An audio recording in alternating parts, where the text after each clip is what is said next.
The following action research project was completed at Winston Heights Public School, located in the northwest suburb of Winston Hills. The data collected is from a Stage 1 Year 1 class consisting of 23 students. The purpose of this research was to determine how I could manage my students' learning through the implementation of game-based learning and group work. Key findings are represented through annotated work samples, observations, interactions, and student self-assessment. Through the project, I sought to incorporate the MEE framework for motivation and engagement to examine the dynamics within the classroom and consider the short and long-term implications of my pedagogical adjustments.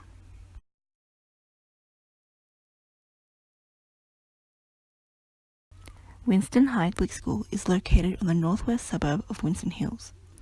Winston Hills is a residential area with a predominantly Anglo-Saxon working middle-class population. According to the Australian Bureau of Statistics, 69.5% of the population were born in Australia.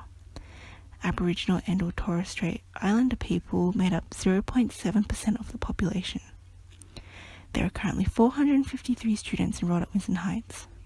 38% of these students are from language backgrounds other than English, and there are no Indigenous students currently enrolled. Despite having no Aboriginal or Torres Strait Islander students, the school prides itself on being an inclusive and nurturing place for the Indigenous population, as it collaborates with the local high school, parents and carers, and the community. There are no learning support programs currently in place. However, there is a support teacher that assists individual students on a weekly basis. For my second primary professional placement, I was allocated a Stage 1 Year 1 class consisting of 23 students. My mentor teacher has a passion for working with early Stage 1 and Stage 1 classes and has been part of the school for 5 years. Within the classroom, there were 3 EALD students receiving additional support. The student majority demonstrated a sound understanding of the mathematics Stage 1 syllabus outcomes. For the purposes of this action research, data was collected and analysed on all 23 students. Developing mathematical skills plays an important role in a child's cognitive development. Within the educational system, it is essential for a teacher to create a learning environment where there are abundant opportunities for active participation, and also to impart relevant information and teach specific skills and strategies. Studies suggest that in primary school there is a strong interest in mathematics. However, negative emotions such as frustrations, failure, and fear due to a lack of understanding contribute to the decreasing interest in maths. My practicum experience highlighted how difficulties understanding new mathematical concepts impacted students' interest and engagement with the mathematics. During my first week, I observed the ways in which my mentor introduced new mathematical concepts through the use of games. Her objective was to promote critical thinking as students were able to experience positive and negative consequences of an action in a risk-free environment. Originally, my research proposal set out to explore quality learning opportunities. My experience allowed me to adjust my proposal by investigating how implementing game-based pedagogy and group work create engaging learning experiences for students in mathematics. Game-based learning links to group work as they both set out to create a shared understanding between learners. Whether success depends on working with others to develop a solution to a problem. These pedagogies enhance socio-cognitive thinking as students are encouraged to develop and explain their thoughts to their peers and receive immediate feedback. A successful game-based pedagogy is dependent on a teacher's ability to connect key learning areas. In order for a game to be pedagogically effective, it is essential that a teacher plans, organizes, and guides students throughout the game to reinforce the key learning area. Mathematical games that are short, easy to use, and centralize on one topic are most effective. It is essential that reflection is included at the end of the game.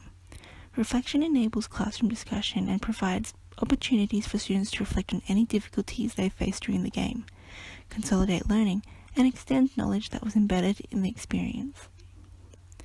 My personal teaching philosophy reflected this pedagogy, as I believe all students deserve to be active participants in their own learning. Games and group work provide students with the opportunity to develop positive relationships with their peers and learning environment that they correspond to the MEE framework for engagement. The motivation and engagement framework supports the implementation of game-based learning and group work as it sets out to promote active and involved student learning. Collection and use of student data in professional self-reflection. In order to assess whether my implementations were successful, I collected and annotated student data through the forms of observations, work samples, interactions, and student self-assessment.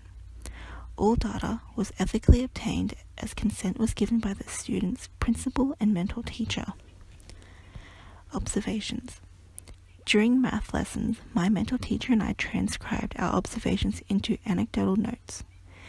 These notes reflected students' level of engagement in the games by observing student behaviour.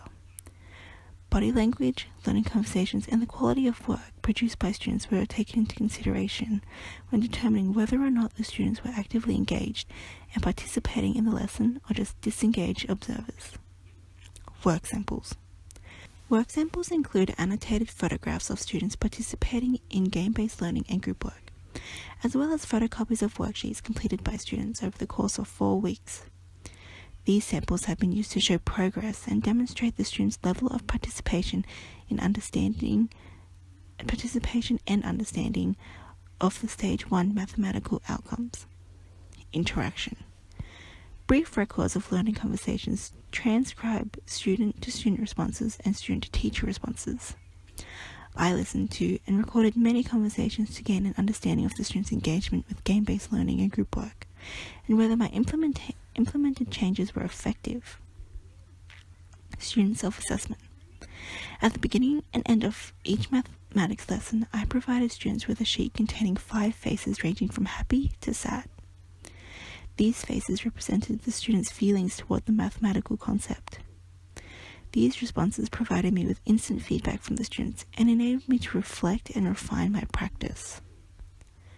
The following student data has been annotated to show how the implementation of game-based pedagogy and group work enables students to grasp key concepts within mathematics. The data centralizes on the Stage 1 mathematical outcome MA1 13MG. Describes, compares, and orders durations of events, and reads half and quarter hour time. Through continual observations recorded by myself and my mentor teacher, I was able to determine key moments of student engagement. I realized early in the implementation of my action research that in order for my students to understand key concepts through the use of games, explicit teaching and modeling of the games would be required. I realized that whilst I wanted the students to be active participants in their own learning, I would have to ensure the game was played fairly. Annotations highlight moments of high affective and operative engagement, as my mentor noted behavior related to engagement. Students displayed potential for high cognitive engagement as they challenged their peers' actions when a number was mistakenly said. This further enables students to consolidate their learning with their peers. As I continued to make adjustments in my lessons based on my mentor's feedback, I noticed a rise in student engagement and participation as I reinforced explicit instructions to enhance understanding and expectations. Students demonstrated high affective behavior as they displayed positive behaviors associated with excitement. Students were encouraged to participate in a risk-free environment and gather feedback. The following images highlight the short-term E for engagement as students stood in a circle whilst playing Buzz Off. Students were able to see everyone deliver an answer. Students answering were provided immediate feedback by their peers. Buzz Off creates fairness and positivity as the winner is often random and not predictable. This image highlights how students were encouraged to use their bodies as a way to tell time. One student was asked to stand at the front of the room with their back to the class. The remaining students would then choose a time to display using their bodies. The student at the front would then call out one of those times and turn around. The students representing that time were eliminated until there was one person left. This game demonstrated engagement through high operative, affective, and cognitive engagement and will be referred to in other key findings. Work samples.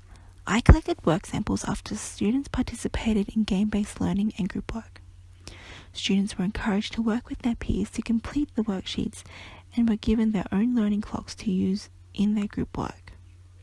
Students were given clear expectations and examples on how to work as a group and utilize the resources, and were able to produce quality work to demonstrate high cognitive engagement throughout the lesson. Group work was further encouraged when students were asked to mark their work by discussing their answers with their peers and making any adjustments. This promoted high cognitive engagement as students could consolidate their learning. Students demonstrated a clear understanding of the Stage 1 Year 1 Mathematics outcome MA113MG and developed skills in working mathematically.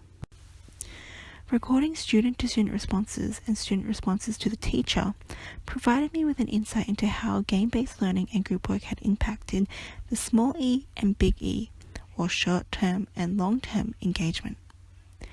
The following interactions linked to Observation 4 and was transcribed after a lesson on time and demonstrates how game-based learning helps students to understand key mathematical concepts. The transcript above reveals high levels of engagement as the student draws upon key content embedded into the game.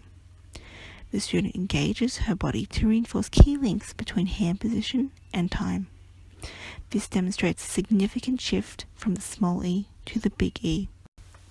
What I found interesting about these interactions is that students were able to apply what they had learned about clocks to other mathematical problems. This is seen through the students' realization that different shapes could be divided into quarters. High cognitive was illustrated through the students' application of the mathematical problem in everyday situations.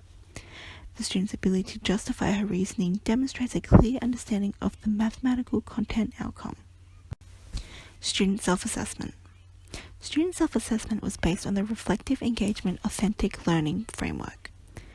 At the start of the unit, I asked all students to anonymously rate their understanding of time using a series of faces ranging from happy to sad. These faces represented the students' reactions to the subject matter. The red face meant that students did not enjoy or felt frustrated when learning about time. The green face meant that students felt confident with what they knew and enjoyed learning about time. The responses were then discussed as a class, and students were encouraged to share their strengths, weaknesses, and feelings towards the concept of time. At the start, students expressed feelings of uncertainty and confusing as represented by the sample. Without the use of games, signs of effective, operative, and cognitive engagement may not be evident when discussing maths.